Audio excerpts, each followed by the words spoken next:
Bismillahirrahmanirrahim. Assalamualaikum warahmatullahi wabarakatuh. Salam sejahtera untuk kita semua. Selamat siang. Sebelum kita mulai perkuliahan kimia analitik pada kali ini, mari kita berdoa. Semoga kalian diberikan kemudahan dalam menyerap semua materi pada kali ini. Berdoa menurut agama dan kepercayaan masing-masing dipersilahkan.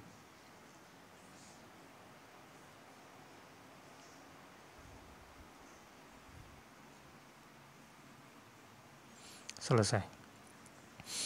Untuk pertemuan kali ini kita akan melanjutkan materi yang kemarin. Kalau kemarin kalian telah belajar terkait dengan spektrofotometri, hari ini kita akan belajar kromatografi. Jadi kromatografi itu intinya adalah teknik pemisahan, ya. Jadi separation method. Teknik pemisahan dari apa? Teknik pemisahan dari campuran didasarkan atas perbedaan distribusi dari komponen campuran tersebut. Jadi ketika kita bicara kromatografi ada dua fase. Yang pertama adalah fase diam, kita sering menyebut stasioner, dan juga fase bergerak atau mobile phase. Jadi cara mengingatnya, kalian punya handphone ya, handphone itu mobile, jadi handphone itu bisa kita bawa kemana-mana, dia lebih leluasa, fleksibel untuk bergerak. Jadi fase bergerak itu adalah mobile phase. Itu cara untuk memahaminya. Ini adalah sebagai contoh. Kita punya sampel misalkan adalah ekstrak tanaman, kemudian yang kita gunakan adalah petroleum ether. Nah, petroleum ether inilah yang kita sebut sebagai mobile phase atau fase bergerak. Kenapa ini disebut dengan fase bergerak? Karena ketika nanti kita masukkan ke dalam glass tube atau tabung kaca semacam ini, dia nanti akan bergerak ke bawah, ya, bergerak ke bawah. Sementara itu fase diamnya atau dia yang tidak bergerak itu kita sebut, atau dalam contoh ini sebagai contoh adalah kalsium karbonat, ya. Kalsium karbonat kita sebut sebagai fase diam atau stationary phase. Selanjutnya yang dimaksud dengan contoh hasil kromatografi adalah sampel yang berupa ekstrak tanaman tadi ketika menggunakan petroleum ether dan dilewatkan pada kalsium karbonat nanti akan terpisah menjadi beberapa komponen, misalkan komponen A, komponen B, komponen C. Hal inilah kita sebut sebagai kromatografi, ya. Prinsip dari kromatografi adalah seperti tadi, teknik pemisahan melibatkan fase bergerak dan fase diam. Yang perlu kalian perhatikan dalam kromatografi ada berbagai macam istilah, ya. Analisanya kita sebut sebagai kromatografi, alatnya kromatograf, hasilnya itu nanti adalah kromatogram, biasanya dalam bentuk gambar atau diagram atau grafik. Sementara orang yang mengoperasikan alat kromatografi kita sebut sebagai kromatografer. Ini sebagai contoh macam-macam mobile phase dan stationary phase dan juga teknik-tekniknya, ya. Sebagai contoh ini liquid, ini tekniknya partition kromatografi. Nanti alatnya kita sering menyebut sebagai HPLC, ya. Sementara mobile phase-nya gas, standard phase-nya liquid. Sebagai contoh nanti adalah gas kromatografi. Kemudian kalau mobile phase-nya cairan, kemudian stationary phase-nya adalah thin layer of silica, jadi lapis tipis silika, nanti kita sebut sebagai TLC atau thin layer chromatography, yang hari ini nanti akan kita pelajari lebih detail. Kemudian kalau mobile phase-nya itu cairan, sementara stationary phase-nya atau fase diamnya adalah kertas, kita sebut nanti adalah kromatografi kertas. Jenis-jenis kromatografi yang seperti sudah saya sampaikan di slide sebelumnya, nanti hari ini kita akan belajar kromatografi kertas, TLC atau kromatografi lapis tipis ya. Ini bukan merek alat elektronik, bukan merek TV ya, tapi kromatografi lapis tipis atau thin layer kromatografi. Kemudian GC itu kromatografi gas, dan nanti terakhir adalah HPLC atau HPLC, kromatografi cairan. Kita akan lihat satu persatu dulu. Yang paling sederhana ya, yaitu kromatografi kertas, di mana fase diamnya berupa padatan. Sebagai contoh kertas serap atau kertas saring. Nah, kertas saring ini bisa menggunakan kertas saring Whatman gitu ya. Ataupun kalian bisa menggunakan kertas tisu ya, karena kertas tisu mengandung selulosa. Kemudian fase geraknya untuk kromatografi kertas itu adalah pelarut atau campuran pelarut yang sesuai ya, bisa alkohol, bisa air atau aqueous, disesuaikan dengan sampel yang akan kita uji. Ketika kita bicara kromatografi kertas, nanti ada istilah RF ya, atau retention factor. Apa itu retention factor? Jarak relatif pada pelarut ya, di mana rumusnya adalah jarak yang ditempuh oleh senyawa, jadi jarak yang ditempuh oleh sampel kita ya, kemudian dibagi jarak yang ditempuh oleh pelarut ya. Sebagai contoh supaya lebih memperjelas lagi ya, ini ya, jadi misalkan ya, ini adalah kertas kromatografi ya, bisa kertas saring dan sebagainya, kemudian nanti kita beri garis baseline ya namanya, jadi garis awal, kemudian nanti kita beri sampel kita teteskan di sini ya, kemudian kertasnya kita masukkan ke dalam pelarut, nanti akan lebih jelas di slide berikutnya ya. Kemudian nanti akan ada pergerakan sampel kita ya, nanti akan bergerak ke atas ya. Jarak antara garis awal ya sampai nanti berakhirnya senyawa kita berjalan, nanti itu adalah D1 ya. Kemudian jarak pelarut dari garis awal sampai nanti terakhir nanti kita sebut sebagai D2. Sehingga retention factor itu adalah D1 dibagi dengan D2. Diingat baik-baik ya, nanti kalau keluar ujian supaya bisa mengerjakan. Nah, ini sebagai contoh ya, misalkan RF senyawa A ya, kemudian ini RF senyawa B, misalkan jarak dari awal sampai terakhir sampel A4 gitu ya. Kemudian pelarutnya 10, jadi retention factornya adalah 4/10 sama dengan 0,4.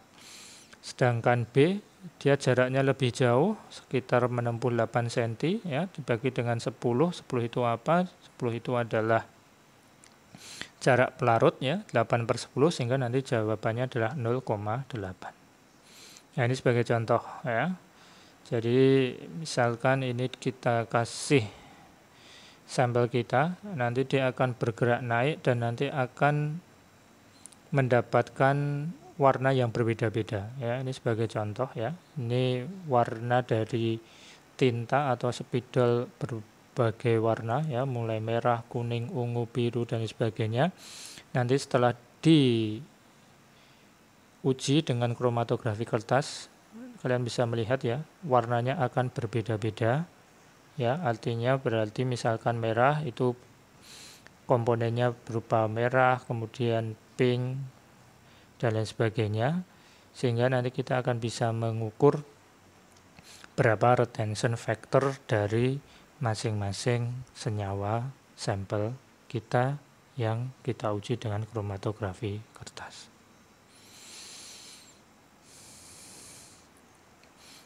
Berikutnya adalah TLC ya, kromatografi lapis tipis. Ingat ya, TLC ya. bukan merek TV tadi. Kalau merek TV itu TCL, jangan sampai keliru ya. Nanti kalau pas ujian kalian menjawab TCL itu salah ya. Yang betul adalah TLC atau thin layer chromatography atau kromatografi lapis tipis. Ini prinsipnya seperti dengan kromatografi kertas, tetapi ada perbedaan terkait dengan fase diam dan fase geraknya ya. Karena fase diamnya itu berupa gel silika ya. Kalau tadi kromatografi kertas adalah kertas ya, atau kertas saring.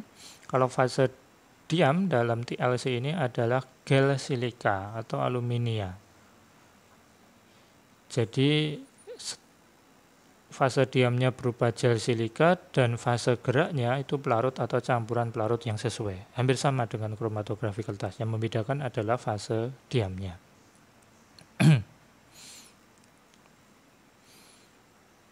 Semacam ini ya sebagai contoh plat TLC, di mana plat TLC ini nanti perhitungannya mirip dengan kromatografi kertas. Jadi dia menggunakan retention factor ya. Sebagai contoh ini sampel ya. Kemudian kita TLC nanti akan terpisah-pisah ya. Ada pita atau band ya, atau band-band di sini, di mana band-band ini nanti akan kita bandingkan dengan standar gitu ya, sehingga nanti akan ketemu ini senyawa apa dan lain sebagainya. Baik, prinsipnya semacam ini. Jadi misalkan ini ada campuran, kalian bisa melihat ya di sini ada warna merah, hijau, kuning gitu. Kemudian nanti ketika kita TLC atau kita uji dengan kromatografi, dia nanti akan terpisah berbagai komponen. Misalnya komponen A warna hijau gitu ya. Komponen B warna merah, komponen C warna kuning. Nah, inilah nanti ya, nanti akan kita sesuaikan dengan standar yang ada atau database yang ada, sehingga nanti kita bisa tahu kira-kira kalau band semacam ini nanti senyawa apa ya. Sebagai contoh ini glutamin, glisin, alanin, ini sebagai contoh penggunaan TLC untuk melihat komponen asam amino ya, baik esensial maupun non esensial. Jadi ini misalkan TLC ya, kita masukkan ke dalam pelarut, kemudian nanti dia akan terpisah menjadi band-band ya. Band-band inilah nanti yang semacam ini nanti outputnya ya, atau hasilnya. Nah, ini nanti akan bisa kita lihat sebagai contoh ya, ini seharusnya ada tirosin, tetapi di hasil kita itu tidak ada bandnya. Artinya apa? Artinya dalam sampel kita, itu tidak ada komponen tirosin semacam itu ya. Kemudian misalkan ini adalah glutamin, kemudian kita sesuaikan dengan hasil kita. Oh ternyata di sini ada band. Band itu semacam pita itu ya. Ya ini ada pita-pita ini. Oh berarti di sini sampel kita mengandung glutamin. Semacam itu cara membacanya. Sama ya perhitungannya dengan kromatografi kertas tadi. Intinya adalah RF ya. Jarak yang ditempuh komponen dibagi jarak yang ditempuh pelarut. Misalkan kalau jarak yang ditempuh komponen 1,7 cm, sementara pelarut 5 cm, rumusnya adalah 1,7 dibagi 5,0 sama dengan 0,34. Kemudian itu tadi kan analisa secara kualitatif atau identifikasi secara kualitatif. Artinya senyawa yang kita cari itu ada tidak di dalam sampel kita gitu ya. Kemudian bagaimana cara menghitungnya? Maka kita gunakan kuantifikasi ya. Biasanya menggunakan alat yang namanya TLC scanner atau densitometry. Jadi alat ini prinsipnya adalah menghitung kepekatan dari warna spot. Nah, alatnya semacam ini ya. Jadi nanti alat ini akan mengolah data dari kita sehingga nanti akan kita peroleh berapa jumlah atau kandungan senyawa dalam sampel yang kita uji. Berikutnya yang ketiga itu adalah gas kromatografi. Nah, kita sering menyebutnya GC ya. Jadi gas ini digunakan biasanya untuk memisahkan senyawa yang mudah menguap atau volatile compound ya, senyawa-senyawa alkohol dan lain sebagainya itu, tetapi tanpa mengalami dekomposisi, sehingga nanti fase bergeraknya atau mobile phase-nya itu berupa gas ya. Karena ini gas kromatografi, maka fase bergeraknya adalah gas. Gasnya bisa berupa He ya, He apa He? Masih ingat He? Helium ya, gas helium. Ini yang sering sekali digunakan dalam gas kromatografi. Dan juga gas yang lain selain helium itu adalah N, nitrogen ya. Sementara fase diamnya atau stationary phase-nya itu bisa berupa liquid, cairan atau padatan. Ini sebagai contoh ya, gas kromatografi. Alatnya ini ya, alatnya ini kemudian biasanya dihubungkan dengan komputer yang sudah ada software-nya ya. Ini tampak dari depan ya, tampak dari depan. Kemudian komponen-komponennya ya, kalau tampak dari depan ya, jadi kalau ini tadi kita buka ya, kita buka pintu depannya ini ya, nanti akan tampil kurang lebihnya seperti ini. Jadi nanti di dalamnya itu ada kolom ya, kolom ini nanti digunakan sebagai pemisah ya.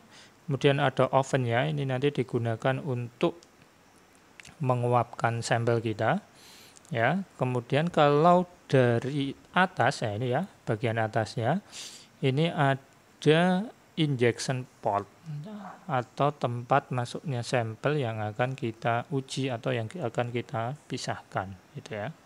Kemudian nanti ada detektor. Nah, ini lebih jelasnya. Bagaimana skema gas kromatografi itu bekerja. Pertama, kita harus melihat komponen-komponennya. Yang pertama adalah gas pembawa. Seperti tadi yang saya sampaikan, sebagai contoh helium ataupun nitrogen ya. Kemudian flow controller ini digunakan untuk mengatur seberapa banyak gas yang akan dimasukkan ke dalam GC. Injector port ini digunakan untuk memasukkan sampel ya. Biasanya kita memasukkan sampel dengan menggunakan syring atau suntikan ya. Kemudian sampel kita masukkan ke injection port. Nanti sampel akan diuapkan. Tadi kalian bisa melihat ya, ada ovennya di sini. Kemudian didorong ke kolom. Jadi sampel itu bisa masuk ke kolom karena ada dorongan dari gas pembawa ya. Karena didorong dia masuk ke dalam kolom, sehingga nanti sampel kita akan berinteraksi dengan fase diam yang ada di kolom, sehingga terpisah lalu akan ditangkap oleh detektor. Hasil akan dianalisa oleh software. Jadi ini nanti diperoleh sinyal-sinyal, nah sinyalnya nanti akan diubah oleh recorder sehingga nanti akan muncul kromatogram ya.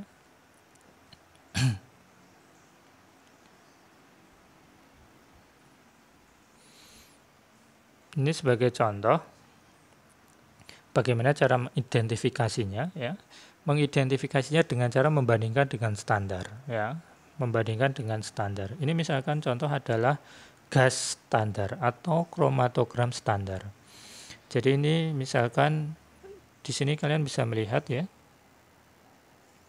Di bawah ini kita sebut sebagai retention time. Jadi waktu yang diperlukan oleh sampel ya melintasi sebuah kolom. Jadi semakin lama retention time-nya, artinya sampel itu tadi semakin lama tertahan di dalam kolom ya. Jadi kalian bisa bayangkan ya, kalian kalau mengayak sebuah tepung gitu ya, yang kecil pastikan akan lebih cepat turun ke bawah. Sementara yang besar itu kan lebih lama atau bahkan nanti tertahan gitu ya. Maka dari itu, cara mengidentifikasi gas kromatografi itu adalah kita bandingkan dengan standarnya. Sebagai contoh, hidrogen ini retention time-nya kurang lebih 2 menit gitu. Nanti akan kita bandingkan apakah dalam kromatogram yang kita peroleh di retention time 2 menit ada peak atau tidak. Ini kita sebut sebagai peak ya, puncak ya, puncak. Kalau ada, berarti kita bisa memastikan bahwa sampel kita mengandung hidrogen gitu ya. Tetapi kalau misalkan di sekitar retention time 2 menit ini tidak ada peak sama sekali gitu ya, itu berarti senyawa kita tidak ada senyawa hidrogen gitu ya. Nah, ini sebagai contoh senyawa kita misalkan ya, senyawa kita. Jadi identifikasi ini nanti harus kita sesuaikan dengan standar atau database yang ada ya. Setelah nanti kita bandingkan, nanti akan kita peroleh ya, ini senyawa apa dan lain sebagainya. Kalian tidak usah khawatir, biasanya kalau menggunakan gas kromatografi, di situ sudah ada softwarenya, nanti kita tinggal klik, nanti sudah ketemu ini senyawa apa dan apa gitu ya. Jadi kalian bisa melihat ya, di sini ada peak ya, ada yang tinggi, ada yang rendah dan lain sebagainya ya. Setelah nanti kita bisa melihat atau mengidentifikasi senyawa apa saja yang ada dalam sampel kita hasil dari gas kromatografi. Ini tadi ya, dibandingkan dengan standar, kemudian kondisi kromatografi harus sama dengan sampel dan diidentifikasi berdasarkan waktu retensi. Jadi mengidentifikasinya dengan retention time. Apa itu retention time? Itu tadi sudah saya sampaikan, waktu yang diperlukan sampel untuk melintasi kolom. Terakhir ya, itu adalah HPLC. Hanya itu high, tinggi ya. P-nya itu performance ya, performa ya, kinerja gitu. L-nya liquid atau cairan, C-nya kromatografi ya. Atau dalam bahasa Indonesia diterjemahkan kromatografi cairan kinerja tinggi ya. HPLC atau HPLC. High Performance Liquid Chromatography. Alatnya semacam ini ya. Jadi ini alat HPLC-nya. Kemudian di sampingnya adalah gitu ya. Susunan alatnya mirip dengan gas kromatografi, tetapi kalau HPLC dia bukan gas ya fase bergeraknya, tetapi adalah cairan ya. Sehingga cairan kita tampung ke dalam reservoir gitu ya. Kemudian nanti cairan nanti akan dipompa ya. Kemudian akan dimasukkan ke dalam kolom. Sementara ini sampel kita masukkan ke dalam HPLC, cairan nanti akan mendorong sampel kita menuju kolom. Nah, di kolom inilah nanti akan terpisah, sehingga nanti akan ditangkap oleh detektor dan nanti diubah menjadi kromatogram. Ini ya contoh kolom HPLC ya. Jadi ini berbagai macam kolom dan harus kita sesuaikan dengan tujuan kita dan jenis sampel kita. Ya. Baik, kemudian jenis HPLC. Ya, jenis HPLC itu ada 4. Pertama kita akan melihat normal phase HPLC atau HPLC fase normal. Ini berkebalikan dengan HPLC reverse phase ya, atau HPLC terbalik gitu ya. Yang membedakan adalah jadi HPLC normal phase maupun HPLC reverse phase itu prinsipnya pemisahannya menggunakan polaritas ya. Saya kira kalian sudah memahami ya, dalam kimia ada senyawa polar dan ada senyawa non-polar gitu ya. untuk fase normal atau normal phase HPLC, ya, fase diamnya bersifat polar, fase geraknya bersifat non-polar. Itu harus kalian pahami, ya, harus kalian perhatikan. Inilah nanti akan membedakan dengan fase reverse phase HPLC, ya. Jadi fase diamnya bersifat polar. Jadi kolomnya, ya, kolomnya itu nanti isinya bersifat polar, sementara fase geraknya non polar, ya. Nah, inilah nanti akan menjadi prinsip HPLC fase normal ini. Jadi komponen yang bersifat lebih polar, jadi nanti dia akan tertahan, ya. Kenapa tertahan? Karena fase diamnya polar. Jadi polar dengan polar, ya, dia nanti akan saling terikat, gitu ya. Sehingga nanti senyawa yang bersifat polar nanti akan membutuhkan waktu lebih lama untuk melewati kolom. Jadi nanti ketika kita lihat kromatografnya, gitu ya, retention time-nya pasti akan lebih panjang atau akan lebih lama, ya, karena dia akan terikat kuat dalam kolom yang bersifat polar, ya. Jadi nanti fase diamnya itu berupa silika, ya. Sementara fase geraknya merupakan senyawa nonpolar, ya. Biasanya heksana atau heptana.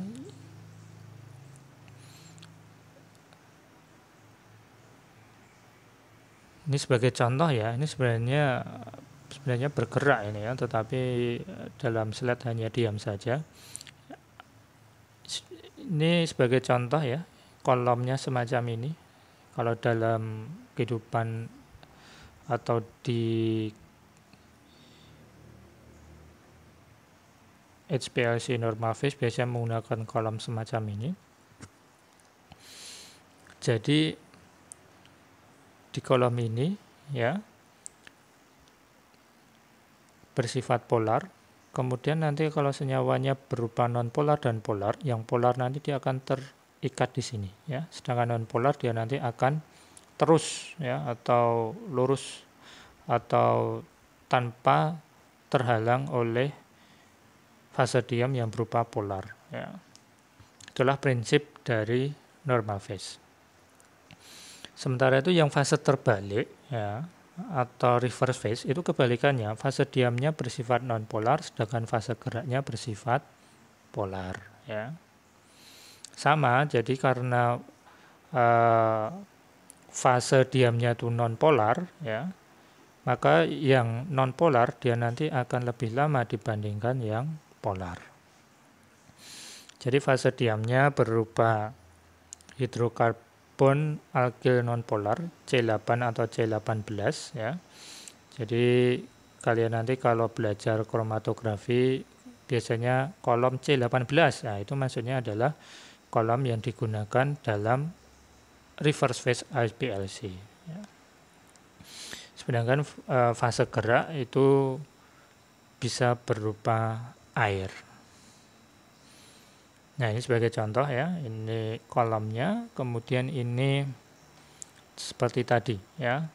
Ini bisa bergerak tetapi dalam slide maaf tidak bisa bergerak, ya. Intinya adalah berkebalikan dari normal phase tadi. Berikutnya adalah HPLC eksklusi ukuran atau size exclusion HPLC. Jadi kalau tadi polar dan non-polar ini berbeda. Jadi HPLC yang ketiga ini berdasarkan perbedaan ukuran molekul masing-masing komponen sampel, ya. Ini mirip dengan kita menyaring tadi, menyaring tepung atau menyaring pasir yang ada kerikilnya dan sebagainya, tetapi dengan bertingkat, ya. Jadi penyaringannya secara bertingkat. Jadi prinsipnya nanti ukuran molekul yang lebih kecil nanti akan terserap masuk, ya, ke dalam packing, pori-pori packing. Jadi kalau kita menyaring tepung atau menyaring pasir, ya, itu kan yang kecil dia akan lolos duluan. Ini kebalikannya.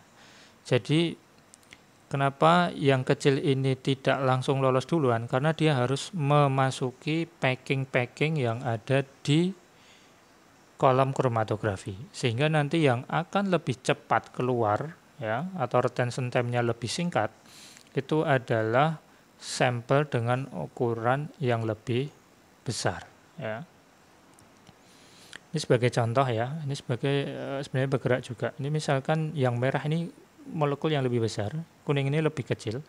Jadi yang kecil ini nanti, ini kalian bisa melihat ya, ini adalah kolom, kemudian kayak ada pori-pori packingnya.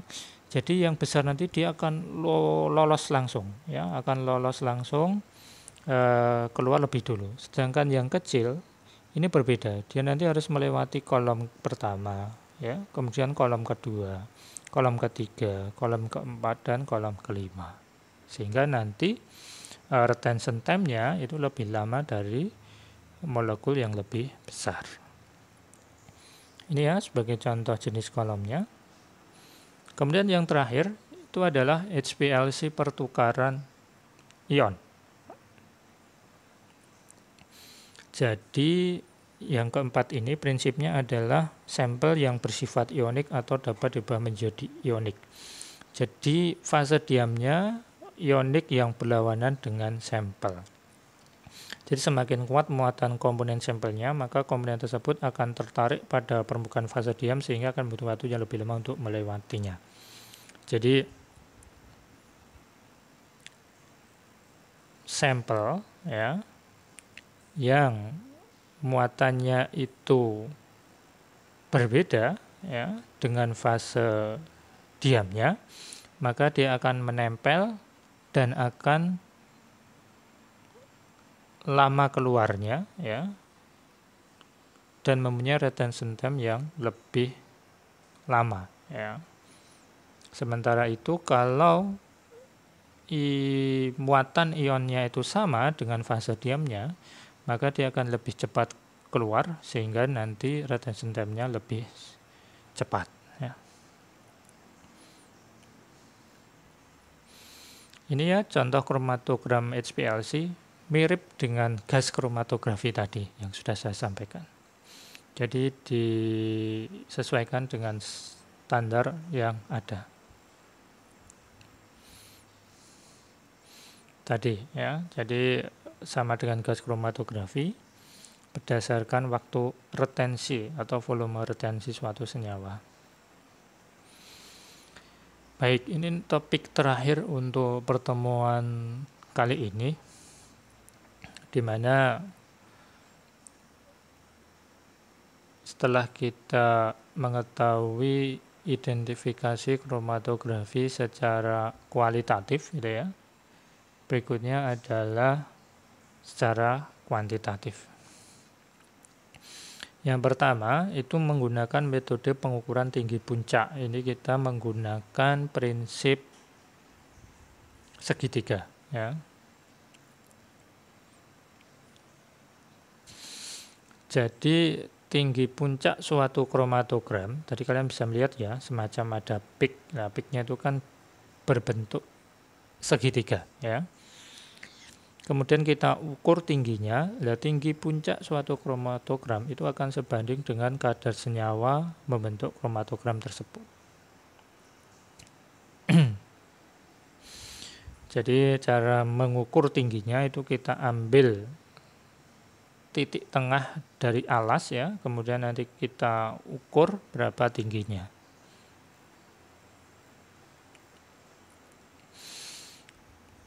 Kemudian berikutnya metode pengukuran luas puncak. Ya, kalau tadi hanya tinggi saja, sekarang itu menggunakan prinsip perhitungan luas segitiga, ya.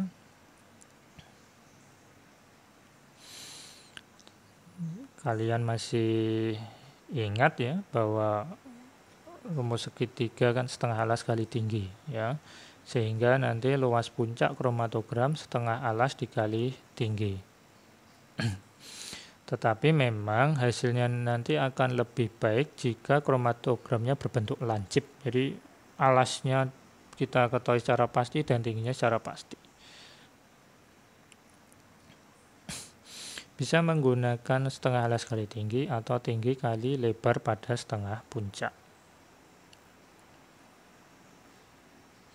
Nah ini ya, ini tadi yang pertama hanya mengukur tinggi saja, kemudian ini alas dikali tinggi.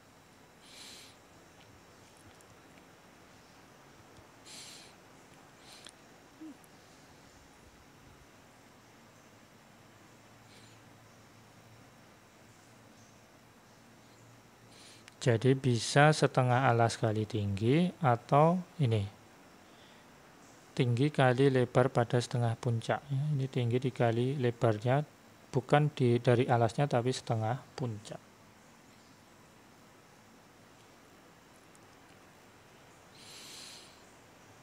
Kemudian analisa kuantitatif berikutnya itu adalah metode gunting dan timbang.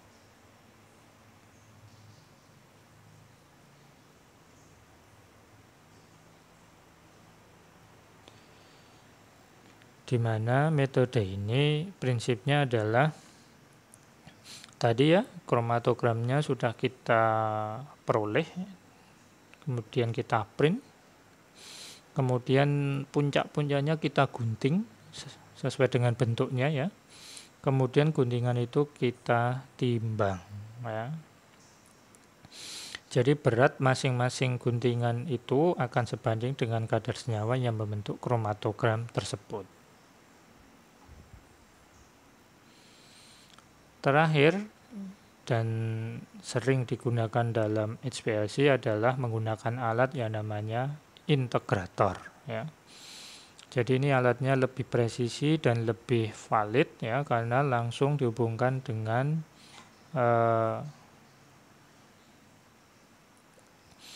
alat kromatografinya ya, sehingga nanti kita akan mendapatkan luas kromatogram berdasarkan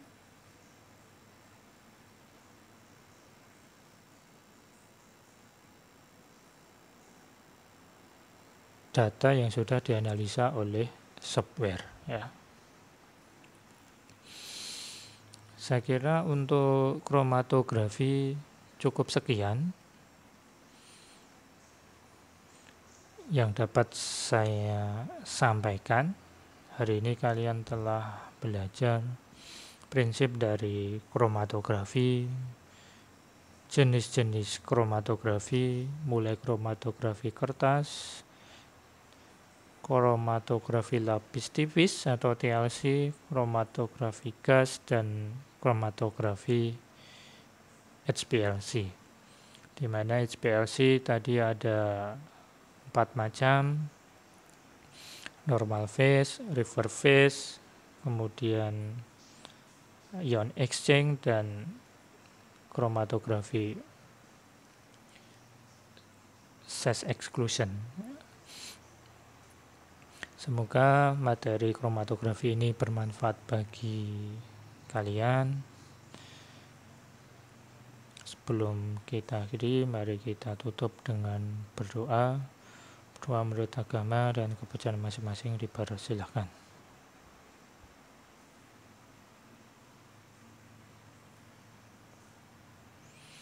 Selesai, terima kasih atas kehadirannya. Selamat siang. Assalamualaikum warahmatullahi wabarakatuh.